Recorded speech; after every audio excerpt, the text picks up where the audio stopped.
Hi everyone, today we are talking about using SharePoint as a web portal, which you can do to interface with people outside of your organization. I'm going to start by sharing my screen so you guys see what I see. Here we go. We are in the cool Shield SharePoint site today. And the first thing I'm going to point out, if you take a look, we're in a browser window to start with. That browser window actually has just a regular old URL in here. Any SharePoint site is nothing more than a web page. Doesn't matter whether it's internal to your organization or external and other people can see it. The way that that is controlled is via permissions. It's all on the web. It's just a matter of who has access to it and permission to see it. So that's the deal. So any SharePoint site can be a web portal if you, one, let your IT provider know that you need it to be accessible from the outside world, who needs to have access to it, when they should have their access revoked, and who should be able to do that.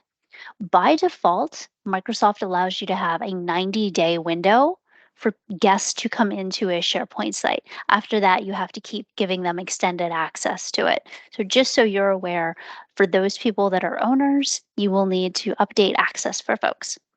You can also give permissions to people to various parts of the site, and you'll see that in some additional videos, like the ones that talk about file permission libraries and so on and so forth. But anyway, SharePoint is nothing more than a website. So that said, once you have your site available to you, you can add people directly through your add members.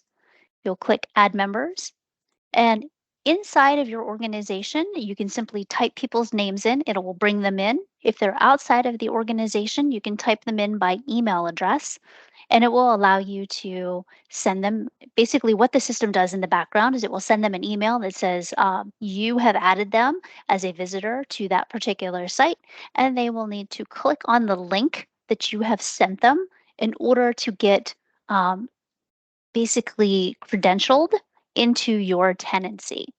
From there, Microsoft will send them a code. They'll be able to put the code in and then they'll be able to get into your site. Without doing that, they will not be able to gain access to your organization. Even if you have sent them an email, if they haven't clicked on the site, if they haven't entered the code, they're not getting in.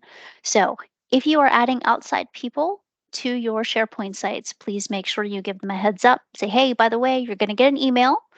It'll be from me. This is what it's going to say, look like, that sort of thing. And make sure you click on that link and get authenticated into our site. So that said, you can do it that way.